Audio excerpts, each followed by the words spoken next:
Hello everyone, welcome to global online Marathi platform. This is Swati ma'am आणि आज आपण Maharashtra set 2024 अंतर्गत पॉलिटिकल सायन्समधील जो मागची क्वेश्चन पेपर आहे, मागचा पेपर आहे जो 2023मध्ये झालेला महाराष्ट्र सेटचा, तो आज आपण सरावासाठी सोडवून घेणार आहोत. याचं कारण असं आहे की 7 एप्रिलला आता आपले एक्झाम आहे, काही दिवसच शिल्लक राहिले, तर त्याकरिता नेमके क्वेश्चन कसे सोडवायचे, कसे क्वेश्चन टॅकल करायचे, कोणकोणत्या मेथड यूज करायचे आणि पेपरबाबतची परीक्षेमध्ये जी भीती असते ती कशी भीती घालवायची, या कारणाचं हे सेशन घेण्यात आलेलं आहे. तर मागच्या वर्षीचा पेपर आपण निवडलेला आहे 2023चा, कारण 2022 पर्यंत जे काही क्वेश्चन होते जवळपास ते आपण आपले रेकॉर्डेड लेक्चर MCQजमध्ये कव्हर करण्यात आलेले आहे. तर या कारणास्तव 2023चा पेपर, कारण रिसेंटचा पेपर आहे, मागच्या वर्षीचा आहे, थोडासा ट्रेंड राहतो येणाऱ्या पेपरसाठी, त्या कारणास्तव हा पेपर आपण सोडवून घेत आहोत आणि याचा नक्की तुम्हाला तुमच्या एक्झामसाठी फायदा होणार आहे. तर या अगोदर ग्लोबल ऑनलाईन मराठी प्लॅटफॉर्म आम्ही तुम्हाला कोणकोणत्या गोष्टी प्रोव्हाइड करत आहोत, तर पॉलिटिकल सायन्स कंप्लीट कोर्समध्ये आपण फुल syllabus record lectures, live lectures, फुल सिलेबस नोट्स प्रोव्हाइड केले आहेत. त्याही दोन्ही माध्यमातून इंग्लिश, मराठी वीकली टेस्ट झालेले आहेत, फुल सिलेबस मॉक टेस्ट घेतलेले आहेत, तसेच solve previous years question with सोल्युशनही केलेलं आहे. तर आजचं सेशन आपण चालू करत आहोत. तर ह्या सेशनमध्ये आपण क्वेश्चन बघत आहोत जो 2023चा पेपर आहे, ए सेट आहे. त्या ए सेटमधील 1 ते 100 प्रश्नांची आपण तयारी करणार आहोत, किंवा 1 ते 100 प्रश्न आपण घेणार आहोत. आजच्या दिवसामध्ये आपण 1 ते 25 प्रश्न कसे आलेले आणि त्याची काय उत्तरं आहेत आणि ती कशी सोडवायची याबाबत आपण आज चर्चा करणार आहोत. कसं असतं की जेव्हा आपण एक्झामला जातो, कारण मला पहिल्यांदा एक गोष्ट क्लिअर करू दे की आपला पेपर तसा पॉलिटिकल सायन्सचा खूप लेंदी वाटतो. 1 ते 100 प्रश्न असतात, बरोबर.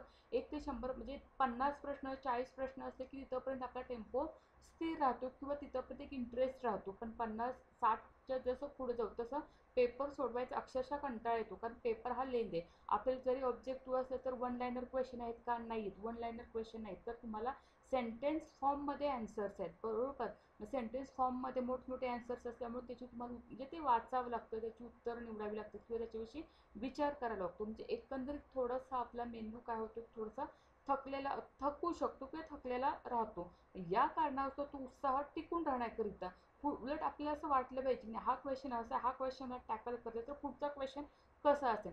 यासाठी ही एनर्जी टिकवून ठेवण्यासाठी मनामध्ये प्रचंड आत्मविश्वास काय लागतो, असायला लागतो. तो आत्मविश्वास शेवटच्या आठवड्यामध्ये आपण खूप चांगल्या रीतीने बिल्ड करणं गरजेचं आहे. रोजच्या रोज म्हणजे प्रत्येक गोष्ट आपण म्हणतो ना, एक्झामकडे बघण्याचा दृष्टिकोन तो पॉझिटिव्हच ठेवायचा. परीक्षेबाबत कोणत्याही प्रकारची भीती मनात बाळगायची नाही. आपण जवळपास बरेच दिवस अभ्यास करत आहोत, ऑनलाईन सेशन अटेंड केलेले आहेत, रेकॉर्डेड लेक्चर्स पाहिलेले आहेत. म्हणजे रोजचं जे काही टाइम टेबल आहे त्यानुसार आपण अभ्यास केलेला आहे. बऱ्याच ज्या काही शंका होत्या वगैरे किंवा बऱ्याच आपल्याला जे काही काय म्हणतात, बऱ्याच आपल्याला त्या रिलेटेड ज्या काही गोष्टी कळत नव्हत्या त्या आपण लेक्चर थ्रू समजून घेतलेले आहेत. काही गोष्टी जरी राहिलेल्या असल्या तरी काही हरकत नाही, पण जे माझे पॉझिटिव्ह पॉईंट्स आहेत किंवा जे माझे स्ट्रॉंग झाले ते मला येणारच.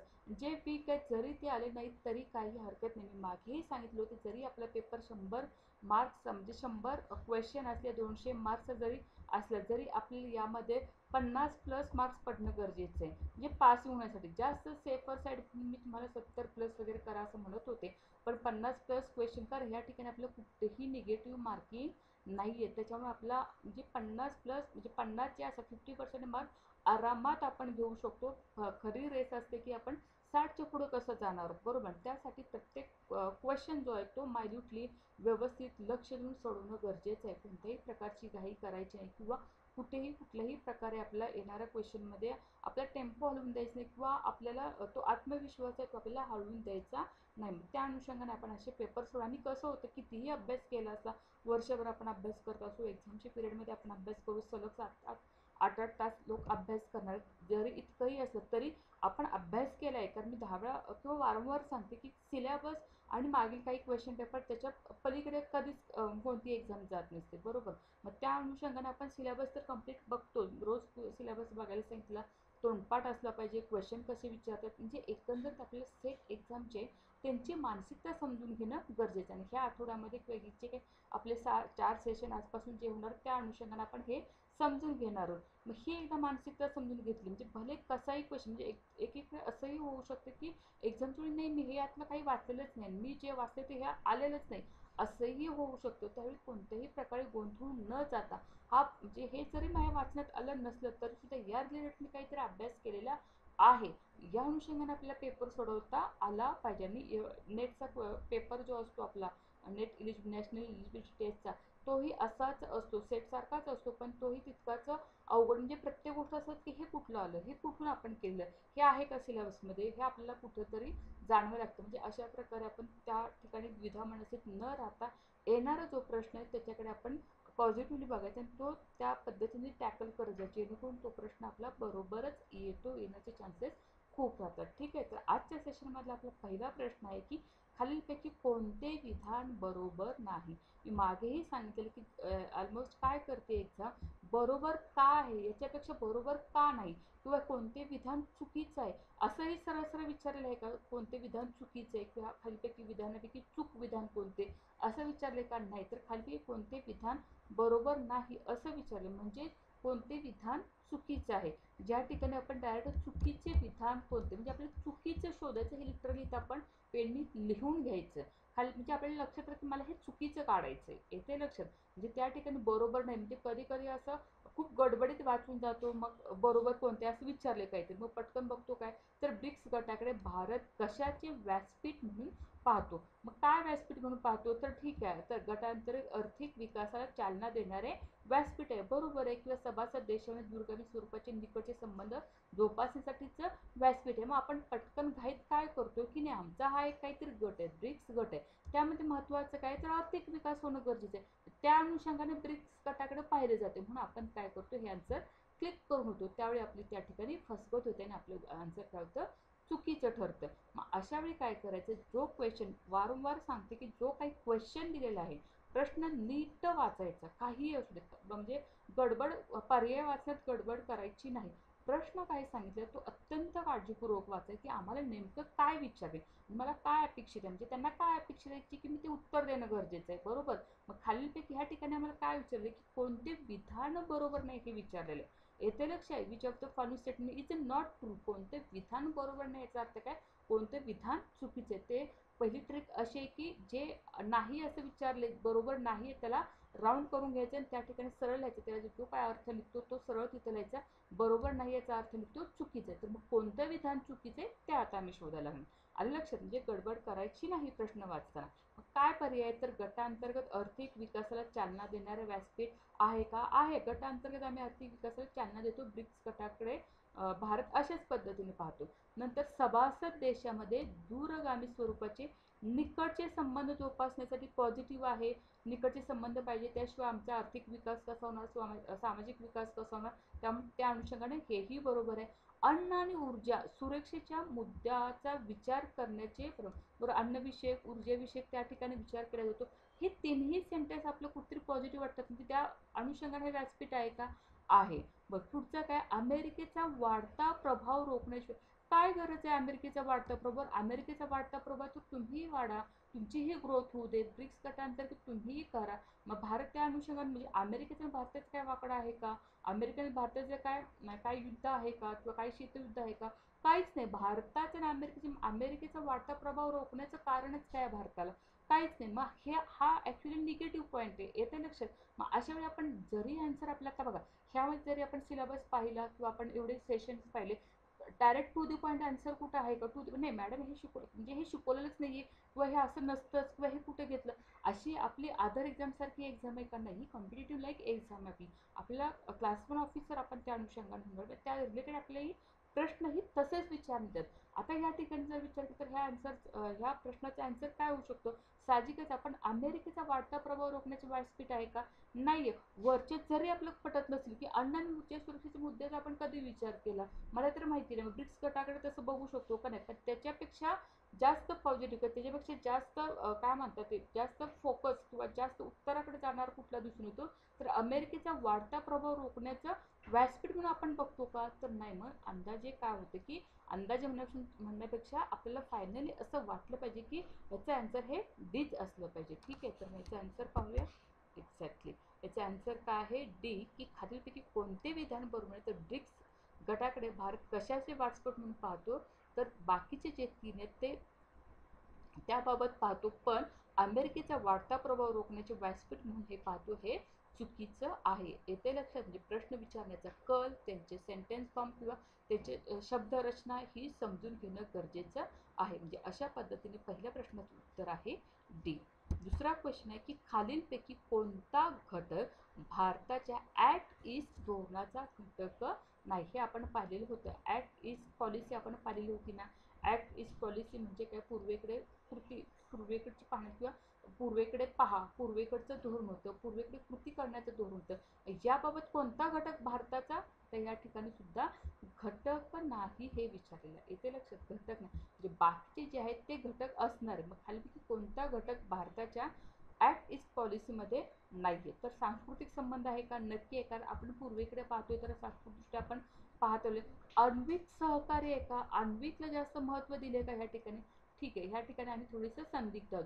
आर्थिक सहकार्य आहे का, आर्थिक सहकार्य आम्हाला हवंच आहे. कारण आम्ही ॲक्ट ईस्ट म्हणतो त्याकरिताच की आपलं मेन टार्गेट काय असतं की इकॉनॉमिक कोऑपरेशन किंवा इकॉनॉमिक रिलेशन चांगलं राहावे या अनुषंगानेच बघितलं. किंवा दळणवळणाद्वारे जोडण्याची कनेक्टिव्हिटी पाहिजे का, नक्कीच. आपल्याला ॲक्ट ईस्ट पॉलिसी म्हणजे काय की आपल्याला त्यांच्याबरोबर आपलं कनेक्टिव्हिटी असायला हवी, त्या कारणास्तच आम्ही त्यांच्याकडे बघतो. ह्या गोष्टी आपल्याला तिन्ही कुठेतरी एकसारख्या वाटायला लागतात. आर्थिक सहकार्य, दळणवळणाद्वारे, सांस्कृतिक संबंध. मग वेगळं काय वाटतं, वेगळं आम्हाला आण्विक सहकार्य हवं आहे त्यांच्याकडून. म्हणजे पूर्वेकडे जे काही देश आहे त्यांच्याकडून आम्हाला अणुचे सहकार्य हवे का, नाही. अणुचे सहकार्य आपण कुणाकडून घेतलं होतं, अमेरिकेकडून किंवा पश्चिमात्य देशांकडून घेतलं होतं. आण्विक सहकार्य हा मोठा आपल्या पूर्वेकडील देशांशी आहे का, तर नक्कीच नाही. त्यामुळे त्याचा आन्सर नक्कीच बी राहणार. ओके, आन्सर आहे बी. येते लक्षात नाही. खालीलपैकी कोणता घटक नाहीये ॲक्ट ईस्ट पॉलिसीचा, तर जे काही न्यूक्लिअर कॉपरेशन आहे ते त्याचा घटक नाहीये. ठीक आहे. पुढचा क्वेश्चन आहे खालीलपैकी, आता येते लक्षात की पेपर सोडवताना उलट किती सोपा वाटतो. येते म्हणजे असाच पेपर आपला 24चा देखील येणार आहे.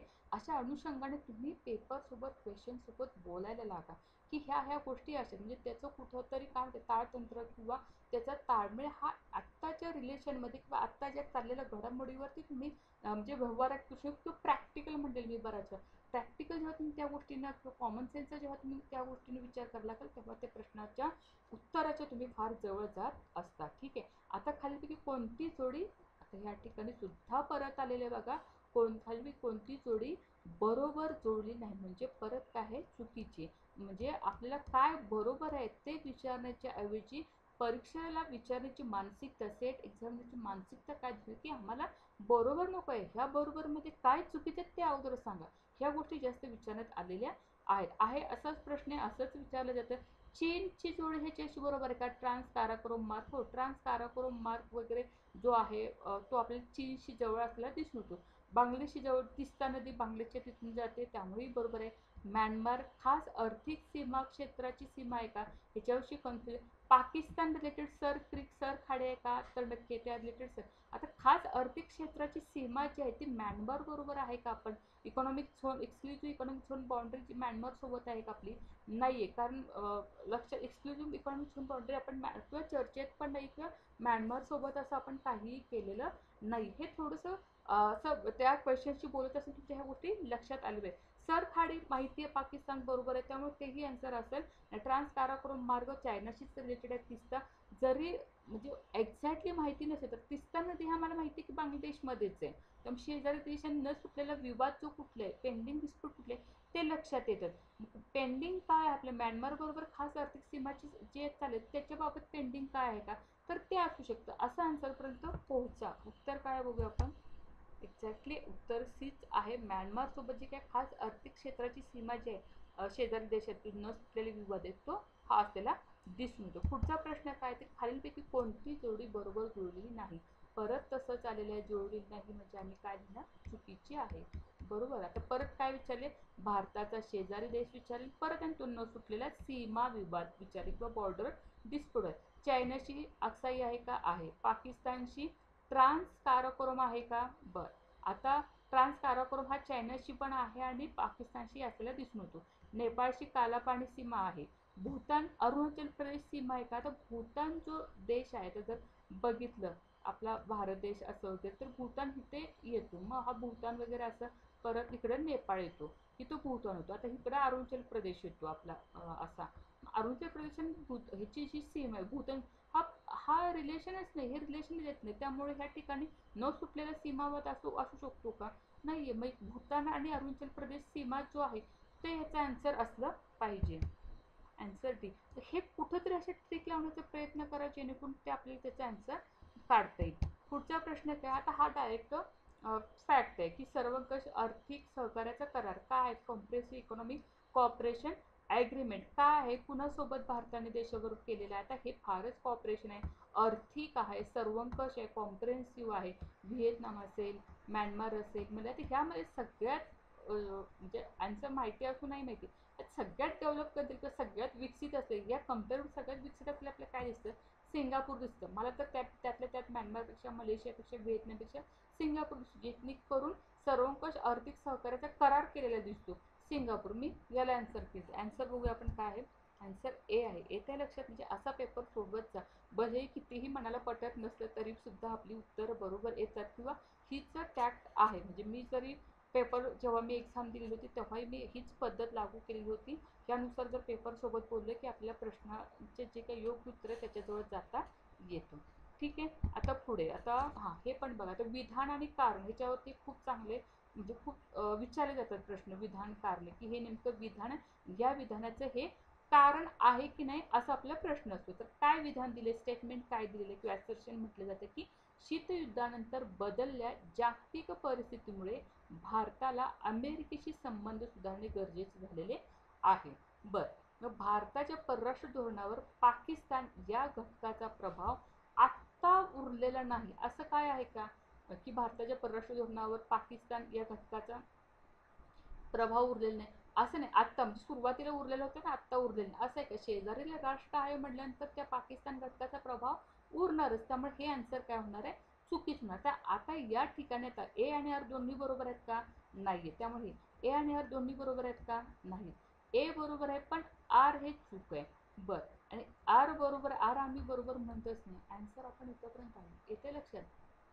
म्हणजे ए बरोबर आहे पण आर चुकीचे, हे आम्हाला पटत नाही. ह्याविषयी आम्हाला आता एक्झॅक्टली माहिती नाही. ठीक आहे, पण हे आम्हाला परफेक्ट माहिती आहे. तर त्या अनुषंगाने जर समजा मी बी चूक केलं किंवा आर हे रिझन चूक केलं तर आन्सर आपल्याला सॉरी, तर आन्सर आपल्याला भेटते की नाही? तर नक्कीच. तर आन्सर आहे सी. पुढचा प्रश्न परत तसाच आहे. विधान ए. साधारणतः सलग प्रश्न एकसारखेच विचारले जातात, म्हणजे जोड्या जोड्यात लगेच दोन्ही सलग आले. हे विधानचे पण हे सलग हा आहे, जसा तसा पेपर घेतलेला आहे. आता विधान ए काय सांगितलेलं आहे की आजचे भारत चीन संबंध अत्यंत जटिल स्वरूपाचे आहे. बर, का आहे? कारण काय? तर भारत आणि चीन यांचे जागतिक व्यापार संघटनेत समाहित संबंध आहेत का? आहेत. गेल्या दशकभरात दोघांतील जी काही द्विपक्षीय व्यापार वेगाने वाढला आहे का? वाढला आहे.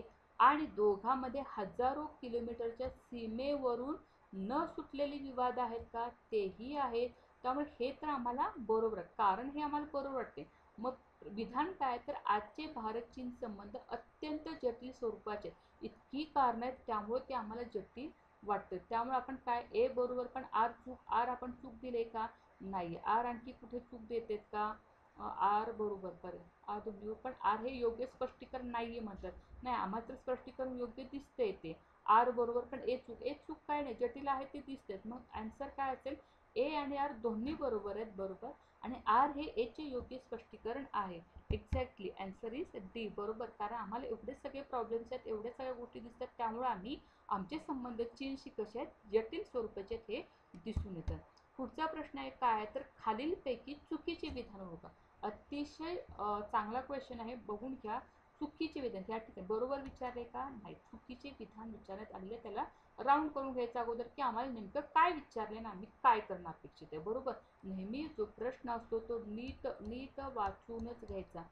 चार करते की क्वेश्चन काय दिलाय हा पहिला नीट वाचायचा. आन्सर येऊ दे न येऊ दे तो प्रश्न नंतर, आम्हाला नेमकं काय विचारलं हे कळलं तर त्या मार्गाकडे जाता येतं. येथे लक्षात क्वेश्चन अगदी नीट काळजीपूर्वक वाचायचं. ठीक आहे. पुढे भारतीय राज्यघटनेतील कलम 352, 356, 360 यामध्ये आणीबाणी विषयक तरतुदी दिलेत. बरोबर, इमर्जन्सी पॉवर्स आपल्याला दिलेत का? दिलेत. 352 कशाविषयी? National emergency. 356 state emergency. 360 काय? इकॉनॉमिकल फायनान्शियल इमर्जन्सी म्हटलेलं. बरोबर. ठीक आहे, तर अमेरिकेच्या राज्यघटनेने राष्ट्रीय आणीबाणीच्या काळात राष्ट्राध्यक्षांना स्पष्टपणे अधिकार दिलेले नाहीत. त्याविषयी आम्हाला काही अंदाज नाही आता. ठीक आहे, आम्ही कन्फ्यूज आहे. आम्हाला भारतात विचारलं तोपर्यंत तुम्ही मध्येच आम्हाला अमेरिकेच्या राज्यघटनेवरती तुम्ही घेऊन गेले. ठीक आहे, आता भारतात 1975 साली जी काही आणीबाणी झाली ती कलम 360 अंतर्गत आणीबाणी लागू करण्यात आली होती. बर, थोडंसं आम्ही कन्फ्यूज आहे. बर, दुसऱ्या महायुद्धाच्या काळात अमेरिकेचे राष्ट्राध्यक्ष रुझवेल्ट यांनी आणीबाणी जाहीर केली. काहीही माहिती नाही. म्हणजे एवढं आम्ही कन्फ्यूज असतो की नाही दुसऱ्या महायुद्धाच्या काळात अमेरिकेचे राष्ट्राध्यक्ष होते, त्यांनी खरंच आणीबाणी जाहीर केली का? एवढं वाचलेलं असतं, एवढ्या गोष्टी पेंडिंग असतात, एवढ्या गोष्टी डोक्यात आहेत की हे त्यांनीच केलं की याचीही कल्पना नाही. मग आता अशा वेळी काय करायचं? ज्या गोष्टी माहिती आहेत, बरोबर, आता हे आपल्या भारताविषयी ज्या गोष्टी माहिती आहेत ना त्याच्यावरती विचार करायचा. आता ह्या ठिकाणी आपण काय बघितलं की भारतीय राज्यघटनेतील कलम 352, 356, 360 आणीबाणी विषयक तरतुदी आहेत का? हिथं तर नक्की आपण हे आहेत, आपल्याला कळते, बरोबर आहे. 352 माहिती आहे, 356 माहिती, मग हे आपल्याला माहिती आहे. राहतो प्रश्न आता माहितीतला इथला. तर भारतात 1975 साली आणीबाणी लागू केली. ठीक आहे, मग 360 अंतर्गत ती लागू केली का? 360 आपल्याला काय सांगते? Financial emergency. मग फायनान्शियल इमर्जन्सीचं रिझन होतं का? रिझन काय होतं? आणीबाणी लागू करण्यासाठी फायनान्शियल इमर्जन्सी होती का? नाही, तर त्यावेळी नॅशनल रिझन होतं. मग फायनान्शियल इमर्जन्सीमुळे इंदिरा गांधींनी आणीबाणी लागू केली होती का? नाही. आन्सर काय असणार की म्हणजे जे माहिती आहे ते माहिती करून त्याच्यामध्ये तुम्ही उकल करण्याचा प्रयत्न केलात नाही, तुम्हाला ते आन्सरपर्यंत पोहोचेल. बघा, आन्सर तेच असं नक्की लक्ष, म्हणजे माहिती आहे त्याच्यावरती विचार करायची सवय. ही एक आपली मेथड टॅक्ट आहे, ती लक्षात घेणं गरजेचं आहे. पुढे काय? आता हे तर डायरेक्ट फॅक्ट आहे, माहितीच पाहिजे. सर्क्युलेशन ऑफ इलेक्ट्रॉन मी सांगितलं होतं की अभिसरण कुणाचे? मॉस्कोचे, पॅराटोचे, मिशेलचे. काय मॅक्स वेबर तर नाही येणार, मिशेल मॉस्को पण नाही येणार, पॅराटोचं असणार आहे. हे फॅक्ट पाठच पाहिजे तोंडावरती, तोंडपाठ की सर्क्युलेशन ऑफ इलेक्ट्रॉन म्हटले की इलेक्ट्रॉन पॅराटो माहिती असलं पाहिजे. पुढचं काय? खालीलपैकी अयोग्य विधान. बघा किती आम्हाला अयोग्य चुकीचं आवडतं, लक्षात येते. आम्हाला बरोबर विचारलंच जात नाही, आम्हाला चुकीचंच विचारलं जातं. तर खालीलपैकी नेमकं अयोग्य किंवा चुकीचं विधान ओळखायला सांगितले. आता हाही प्रश्न खूप छान आहे किंवा विचार करण्यासारखा आहे. तुम्ही बिटवीन द लाईन असतं ना की क्वेश्चन नेमकं आपल्याला काय विचारलं, बिटवीन द लाईन किंवा जे सेंटेन्समध्ये त्याचा विचार करण्याचा प्रयत्न करा. सेंटेन्स नीट वाचा की काय सांगते. की जेव्हा असं सेंटेन्स येतात ना तेव्हा काळजीपूर्वक वाचायचं, त्याचा बिटवीन द लाईन काय अर्थ निघतोय का बघायचं आणि त्या अनुषंगाने त्याचे आन्सर टिक करायचे. ठीक आहे, आता काय? उदारीकरणामुळे नेहमीच लोकशाहीत संक्रमण होत नाही. नेहमीच लोकशाहीत संक्रमण होतं असं म्हटलं तर हे चुकीचं झालं. नेहमीच लोकशाही संक्रमण होतं का? नाही होत. कधी कधी होतं, कधी कधी. उदारीकरणाचा प्रसार केल्यामुळे, उदारीकरण स्वीकारल्यामुळे नेहमीच लोकशाही बदलते का? लोकशाहीचं संक्रमण होतं का? नाही. मग हे विधान चुकीचं असणार का? नाही. नेहमीच होत नाही, होत आहे असं म्हटलं तर हे चुकीचं ठरलं असतं. ठीक आहे, तर लोकशाहीमध्ये काही मूलभूत प्रक्रियात्मक निकष पूर्ण करावे लागतात. काय असं? निवडणुका असतात, बरोबर आहे. प्रौढ नागरिकत्व असतं, बरोबर आहे. अल्पसंख्याकाचे हक्क द्यावे लागतात, बरोबर आहे. त्यामुळे हेही विधान बरोबर आहे. म्हणजे तुम्ही शब्दातच पकडत जा, शब्दच काय सांगतात ते नीट लक्षात घ्या. ठीक आहे, तर ओडोनेलच्या मते 2 प्रकारची संक्रमणे असतात. लोकशाहीमध्ये संक्रमण आणि सदृढ लोकशाहीकडे संक्रमण. ठीक आहे, ओडोनेल त्यांनी काय सांगितलं की there are two transition to डेमोक्रेसीकडे जाणारे एक असेल आणि transition to the consolidated democracy म्हणजे सदृढ लोकशाहीकडे होणारे संक्रमण. थोडंसं मग आपण इथं कन्फ्यूज आहोत. ठीक आहे, स्टार केला. दुसऱ्या महायुद्धानंतर उदयाला आलेल्या सर्व लोकशाही व्यवस्थांचे सदृढ लोकशाहीमध्ये संक्रमण झालेलं आहे. आता हे दुसऱ्या महायुद्धानंतर उदयाला आलेल्या काही लोकशाही व्यवस्थांचे सदृढ लोकशाहीमध्ये संक्रमण झाले असं म्हटलं तर ते उदाहरण, ते सेंटेन्स बरोबर ठरलं. पण सगळेच जे दुसरं महायुद्ध झाल्यानंतर सगळेच लोकशाही सदृढ लोकशाहीमध्ये त्यांचं ट्रान्सफर झालं का? नाहीये. मग हे सेंटेन्स जे नेहमी, सर्व हे जे शब्द आहेत ना ते लक्षात घ्यायचे की नेमकं काय विचारले. तर काही म्हटलं तर हे बरोबर वाटलं असतं. त्यामुळे हे आन्सर, हे जे सेंटेन्स आहे हे चुकीचं आहे. कारण सर्वच म्हटले का?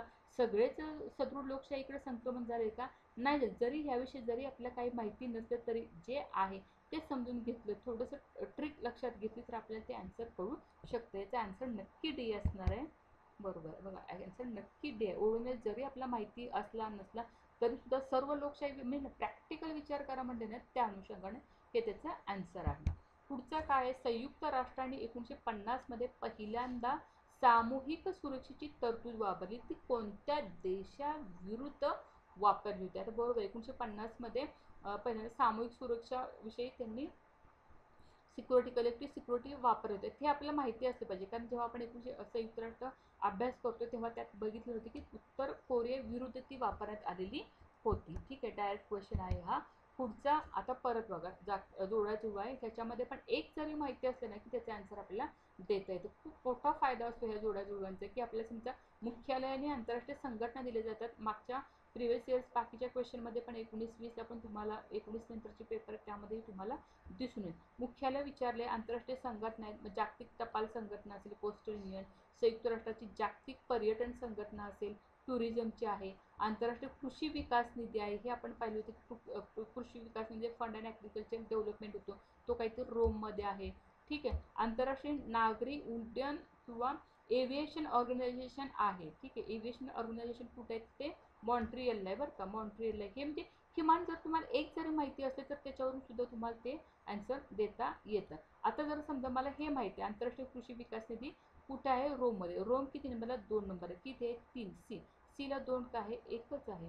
मी आन्सर क्लिक करू शकते. भले यातले एकही जरी तुम्हाला वाटलं की नाही जागतिक टपाल संघटना कुठे बर्नला असेल, किंवा जर समजा तुम्हाला असं वाटलं की WTOची जी काही पर्यटन संघटना जी आहे ती कुठे असू शकते, तर ती माद्रिदला असू शकते. असं तर एक जरी माहिती असते की तुम्हाला त्या आन्सरपर्यंत पोहोचता येतं. ही एक ट्रिक आहे ती ह्याबाबत आपण वापरू शकतो. आन्सर काय? सी. आता द्विध्रुवी व्यवस्था बहुध्रुवी व्यवस्थेच्या तुलनेत अधिक स्थिर असते, असं केंट वॉल्स यांच्या मांडणीला पुढे नेऊन तिचा विस्तार खालीलपैकी कोणत्या विचारवंतांनी केला? डायरेक्ट फॅक्ट आहे, जरी सोडवायला आला तरी ठीक, नाही आलं तरी सुद्धा तुम्ही अंदाजाने सोडू शकता. माहिती असतं, कारण ही म्हणजे त्यांचे विचार असतात पुढे कुठले. कारण आपल्याला मी मागेही म्हटले की आपल्याला 60 प्रश्न 60 बरोबर येईल, 100 की 100 बरोबर येतील. असे जर प्रश्न तर अजिबात गोंधळून जायचं नाही. जे वाचलं असेल, आलं आन्सर ठीक आहे, नाही आलं असेल तरी सुद्धा आपण याच्याविषयी एखादा गेस करून त्याबाबत उत्तर ते करू शकतो. तर काय नेमकं आहे, आता केन्स वर्ड्स आपण बघितलेलं होतं आर्ग्युमेंट्सच्या बाबत. त्याच्या पुढे आपण कुणी हे केलेलं होतं येते लक्षात की स्टॅनले हॉफमॅन असेल, चार्ल्स किडलबर्गर आहे, जॉन मार्शायर किंवा जॉन गार्डिस आहे. ह्याच्याविषयी आपण काय बघितलं की जॉन मार्शायर जे होतं त्यांच्याविषयी बघितलं होतं की त्यांनी काय केलं, मार्शमायर यांनी पुढे त्यांचा विस्तार केलेला होता. म्हणजे अशा पद्धतीने हा प्रश्न टॅकल करू शकता. पुढचा काय आता महत्त्वाचा की हा जागतिक फॅक्ट आहे, जागतिक व्यापार संघटना WTO आपण बघितलं होतं. ह्या ज्या काही संघटना त्यांची मुख्यालय किंवा त्यांचे जे स्थापनेचे जे वर्ष असतात, एक्झिस्टन्स इयर असतं, ते लक्षात ठेवणं गरजेचं आहे. हे दोन्ही आपल्याला विचारलेलं आहे. तर WTOचं हे काय आहे, जागतिक व्यापार संघटनेचं आपलं मुख्यालय जर माहिती असलं तर हे आपल्याला सुटू शकतं. आता मुख्यालय जर डायरेक्ट माहिती असेल तर प्रश्नाचं आन्सर येईल, किंवा जर तुम्हाला मुख्यालय माहिती नाही पण त्याची स्थापना वर्ष माहिती 1995 झाले माहिती, मग हे दोन या ठिकाणी आपल्याला इलिमिट करते. मग आपण परत 50-50 मध्ये येतो. मग वॉशिंग्टन DC ला आहे का जागतिक व्यापार संघटना, किंवा जिनिव्हामध्ये आहे का, हे आपल्याला थोडंसं परफेक्ट माहिती असणं गरजेचं आहे. तर वॉशिंग्टन DC ला बऱ्याच काय म्हणतात, वॉशिंग्टन DC ला बऱ्याच हेडक्वार्टर्स नाहीत. जिनिव्हाला बरेच हेडक्वार्टर्स असलेले आपल्याला दिसून येते. मग अजून कुठले कुठले जिनिव्हाला आहेत का त्याचा शोध घेणे, म्हणजे थोडंसं हे बघत राहायचं की कुठले कुठले हेडक्वार्टर्स कुठे आहेत. तर त्या अनुषंगाने याचा आन्सर आहे डी. 1995 मध्ये जिनिव्हा या ठिकाणी मुख्यालय स्थापन करण्यात आलेलं होतं.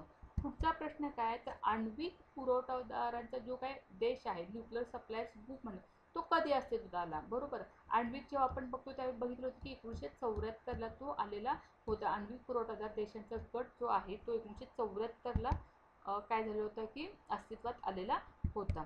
पुढचा काय प्रश्न आहे, आता हेही आपण घेतलेलं होतं मागच्या लेक्चरमध्ये रिसेंटली, की खालील की कोणता देश शांघाय कॉपरेशन किंवा शांघाय सहकार्य संघटनेचा सभासद नाही? आम्हाला आहे विचारलेला नाही, आम्हाला नाही हे विचारले. आता शांघाय कॉर्पोरेशन जर म्हटला तर आशियन कंट्री येतं, चायना जवळचे देश येतात. हे थोडंसं नाहीच पटकन त्या देश नाही कळाले की बाबा कुठले असतील काय असतील, नाही लक्षात आले की देश सगळे लक्षात नाही राहिले बाबा जे काय असतील ते. तर ह्यावेळी आपण म्हणजे लिटरली आपण क्वेश्चन सोडवताना म्हणजे एक्झामला पूर्णतः लिटरली ब्लँक असतो. ब्लँक असलं तरी सुद्धा त्याचा फायदा कोण, कारण आपलं कॉन्शियस माइंडला आपला अभ्यास फिट असतो, आपण केलेला असतो. तो थोडंसं शांत राहून कॉन्फिडेंटली फक्त तो समोर आणायचा. आता शांघाय कॉर्पोरेशन मी वाचले, स्थापना माहिती आहे, हेडक्वार्टर माहिती आहे, किती देश आहेत माहिती आहे, मग आता मी इथे कन्फ्यूज का होतोय. हे होणं साहजिक आहे. पण ह्यावेळी काय करायचं, आता शांघाय कॉर्पोरेशन म्हटले, शांघाय म्हणजे चायनातलं आहे, चायना असू शकतं, भारत आहे जवळ, भारत आम्हाला माहिती आहे त्याचं आहे, तजाकिस्तान चायना जवळ आहे, इराण कुठे आहे, इराण इकडं कुठेतरी दिसते, इकडं भारत आहे, इथं तजाकिस्तान इथं आहे, शांघाय आहे, चायना इथे, इराणचा त्याचा काही संबंध आहे का, जवळपास सगळे देश ह्या बाजूचेच आलेत, इथे उझबेकिस्तान कझाकिस्तान वगैरे असे देश आहेत. हे जर ह्यापेक्षा जर वेगळं वाटलं तर ह्याचा आन्सर क्लिक करायला काय हरकत आहे आपल्याला, आणि नक्कीच ह्याचा आन्सर बरोबर येतं. नाही बघा, बरोबर आलं लक्षात. म्हणजे असं एक आपण करू शकतो आणि हे करणं गरजेचं आहे. म्हणजे कन्फ्युजन वाढवून घ्यायचं नाही, मला आलंच नाही, एक्झाम क्रॅक करायला खूप सोपं जातं आहे अशा पद्धतीने. त्यामुळे याचा आन्सर इराण आहे. पुढं काय, द कोल्ड वॉर डिस्ट्रॉक्टेड आणि प्रॉस्पेक्ट्स हे कुणाचं आहे, हे डायरेक्ट पुस्तक आहे. ठीक आहे, मी मागे पण म्हणे की ते पुस्तक वगैरे जे असेल ते आपण लिहून ठेवण्याचं आहे, रोजच्या रोज ते वाचणं गरजेचं आहे. आलं ठीक आहे, नाही आलं तरी काय हरकत नाही, पण जेवढे जेवढे महत्त्वाची पुस्तकं आहेत ती लक्षात जे राहिले, त्या रिलेटेड जे प्रश्न आले तर ते लक्ष राहिले असेल तर ते क्लिक करा. जर तुम्ही हे वाचलं असेल तर तुमच्या लक्षात येईल की ह्याचं आन्सर आहे सी. शुमनचं आहे, फेडरिक शुमनचं हे पुस्तक आहे की द कोल्ड वॉर आणि डिस्ट्रक्टेड अँड प्रॉस्पेक्ट हे पुस्तक फेडरिक शुमन यांनी लिहिलेलं आहे. आता हे पुढचं महत्त्वाचं, आता हा एक प्रश्न बघा आपलं विधान आणि आता ॲक्च्युली हे प्रश्न तुम्हाला आवडायला लागतील बरं का, हे नेमकं काय आहे ते, पण खूप सोप्या पद्धतीने तुम्हाला सांगितलं आणि ते समजून घेतलं, जे समजून घेणं तुम्ही गरजेचं आहे. आता विधान एक आहे की मागील काही वर्षापासून आर्क्टिक सागरी मार्ग नौकायनाकरिता अधिक दिवस खुला राहतो. बरोबर, Arctic sea route remain open for navigation for more numbers of days a year since last few years. बर, आता वातावरण बदलामुळे कारण काय दिले, आर्क्टिकवर बर्फ जास्त प्रमाणात वितळत आहे का, हो वितळत, हे कारण तर बरोबर आहे, पण त्या कारणास्तव काही वर्षापासून आर्क्टिक सागरी मार्ग नौकानयनाकरता अधिक दिवस खुला राहतो, नक्कीच बरोबर असणार आहे, कारण हे जर त्याचं कारण असेल तर हे विधान बरोबर असू शकतं. डायरेक्ट आन्सर करून सुद्धा आपण जाऊ शकतो की ए आणि आर दोन्ही बरोबर आहे. आर ए चे कारण आहे का, आहे, आन्सर काय येणार, ए येणार. आलं का, येते लक्षात. आम्हाला ह्या दोन्हीपैकी कोणतंच चुकीचं वाटत नाही, एक तर ते कारण असू शकते किंवा एक तर ते कारण असू शकत नाही. पण असं जर त्या क्वेश्चन बाबत जर तुम्ही बोलायला लागला, क्वेश्चन विषयी तुम्ही जास्त म्हणजे त्या रिलेटेड तुम्ही काय म्हणतात ते त्याच्यासोबत जर हे डील करायला लागलं म्हटलं ना तरी काय हरकत नाही, तर ते आपलं उत्तर फायनली येतं. त्याच्यावर जास्त विचार करत बसायचं नाही, असं नसतं. निगेटिव्ह माइंडने जर विचार करत बसला तर आन्सर बरोबर येण्याचे चान्सेस कमी राहतात. ठीक आहे, पुढच्या काय, आता सार्कचे मुख्यालय मी सांगितलं, जे जे काही संघटना त्याचे मुख्यालय लक्षात ठेवणं गरजेचं आहे. काठमांडू, हे एक्झॅक्टली वन लाईनर क्वेश्चन आहे. हातचा मार्क इथं चुकायचं नाही, हे जे काही हातचे मासे स्ट्रॉंग आहेत आपले त्यामध्ये आपण काय करायचं, चुकायचं नाही. सार्कचे मुख्यालय कुठे आहे तर काठमांडूला आहे. पुढे, लोकशाही शांततेचा सिद्धांत आंतरराष्ट्रीय संबंधाच्या कोणत्या दृष्टिकोनाअंतर्गत येतो. बरं, आता डेमोक्रॅटिक पीस थिअरी विचारलं, ही नेमकी कशाबाबत, म्हणजे कशाची कुठल्या थेरॉटिकल अप्रोचमध्ये येते की जी आंतरराष्ट्रीय शांततामध्ये, रिअलिझममध्ये विचारलं, म्हणजे संरचना तर रचनावाद आहे का, अभिजातमध्ये आहे का, वास्तववाद, क्लासिकल रिअलिझम, आदर्शवाद आहे का, संस्थात्मक.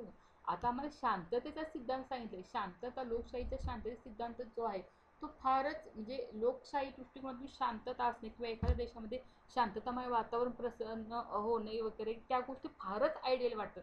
वास्तव आहे का, आम्हाला हे वास्तव वाटतच नाही. उदारमत फारच लिबरल दिसतो का, नाही, मग मी अशा वेळी काय करणार, शांतता दिसते खूप आयडियल आहे, आयडियल म्हणून त्याच्याकडे पाहिलं तर हे आन्सर येणार आहे. एक्झॅक्टली, येते लक्षात. म्हणजे जेव्हा शांतता हा विचार, म्हणजे भले मला माहिती असू नसतो वास्तव काय, आता वास्तव अभिजय असं किती मोठं मोठं दिले, स्ट्रक्चरल क्लासिकल रिअलिझम, नाही, शांततेचे विचारलेले, लोकशाही शांतता आंतरराष्ट्रीय संबंध कोणत्या दृष्टी, म्हणजे शांतता असायला हवी असं आम्हाला सांगितलं, त्यामुळे आम्ही ते आयडियल म्हणूनच बघणार, असायला हवी, आदर्शवाद म्हणून तो आदर्शवाद आहे. येते लक्षात, अशा पद्धतीने त्याचे आन्सर ते. आता हे आपण आत्ताच बघितले की NGO च्या सामाजिक व नैतिक कामगिरीची मोजमाप करण्याचे साधन कोणतं. आता आम्हाला या ठिकाणी सामाजिक आणि नैतिक विचारले, सामाजिक आणि नैतिक विचारले ते हरित विचारलं, ऑडिट ग्रीन ऑडिट असेल ते पर्यावरण दृष्टिकोन, सामाजिक विचारलं आर्थिक इकॉनॉमिकल, लिंगभाव जर विचारले तरी डायरेक्ट सामाजिकच दिले हो, मग कशाला आम्ही बाकीच्या ठिकाणी बघत बसणार आहे. येथे माहिती असूनच सोशल ऑडिट विचारले, कशाचे मेजरमेंट, NGO सोशल आणि इथिकल परफॉर्मन्स कशामध्ये ऑडिट करणार, तर सोशल ऑडिटमध्येच करणार. आणि लक्षात डी आन्सर. कशाला जास्त कन्फ्यूज व्हायचं, अजिबात व्हायचं नाही. ठीक आहे, आता हे आपण बघितलं होतं आत्ताच की नेमकं गुड गव्हर्नन्ससाठी कोणतं तंत्र वापरले जात नाही. खूपच चांगला क्वेश्चन आहे. पटकन वाचलं किंवा असं वापरलं जात नाही असं विचारलेलं आहे. आता गुड गव्हर्नन्ससाठी आम्हाला कोणकोणत्या गोष्टी असायला पाहिजे. सिटीजन चार्टर, नागरिकांची संधी असली पाहिजे. त्याशिवाय कळणार कसं की गुड गव्हर्नन्स काय आहे. अँब्युट्समन असायलाच हवा, त्याच्याकडे आपल्याला तक्रार करता येते. तक्रार निवारण व्यवस्था असायलाच हवी, जेणेकरून आम्हाला नेमकं सुशासनासाठी कोणकोणत्या गोष्टी आहेत त्या आपल्या कळतील.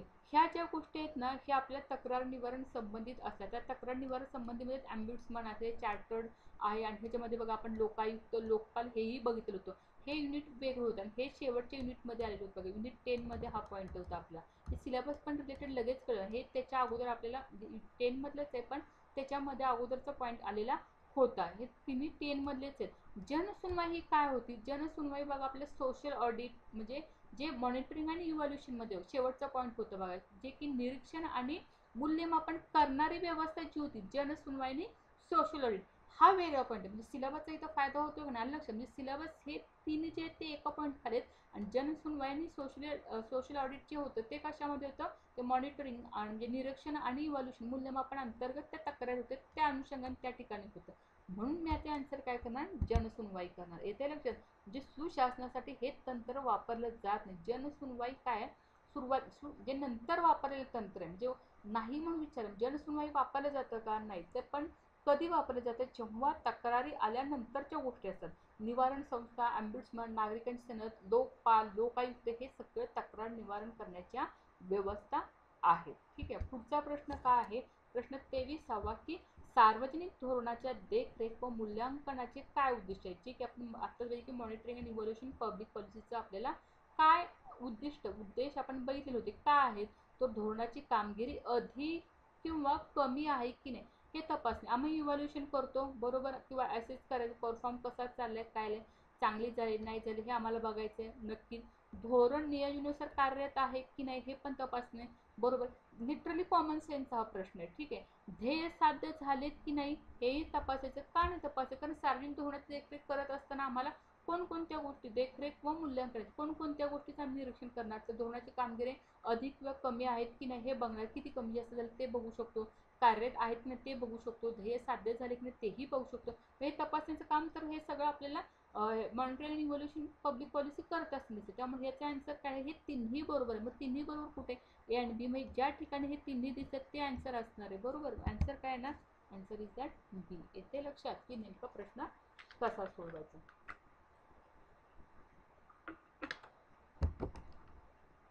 वाटते का भीती आता जरा तरी, अजिबात वाटणार नाही, कारण त्या रिलेटेड आपण प्रश्न आपण किती फॅमिलियर करून घेतो येते लक्षात. आणि अशाच पद्धतीने आपण प्रश्नाशी बोलत बोलत आपण ते टॅकल करायचे आहेत आणि जास्तीत जास्त मार्क्स पाडायचे. आणि माझी खूप इच्छा आहे की आपल्या या सेशनमध्ये जेवढे विद्यार्थी आहेत तेवढे सगळे पास व्हायचे, नक्की पास व्हा. कारण ह्या ट्रिक्स फक्त तुम्ही वापरा. काही म्हणजे काय म्हणतात, म्हणजे त्याला हेच नाहीये, म्हणजे पास तुम्ही नक्कीच होणार. त्याला आता थोडा ऑप्शनच राहणार नाही की ह्याच्यापेक्षा वेगळं काय तुम्ही आन्सर करणार आहे. येते लक्षात. त्यामुळे अशा पद्धतीने पेपर सोडवा, नक्की पास व्हा. ठीक आहे. आता खालील कोणते UNDPच्या शाश्वत विकासाच्या ध्येयामध्ये समाविष्ट नाही. आता शाश्वत विकासाची ध्येय मी तुम्हाला सांगितलेली होती कोणकोणती आहेत, कोणकोणती नाहीत ते आपण बघायचं होतं. 17 लक्ष होती, सॉरी किती 17 गोल्स आहेत बरोबर. म्हणजे खाली कोणते UNDPच्या शाश्वत म्हणजे सस्टेनेबल डेव्हलपमेंटले गोल्स आहे.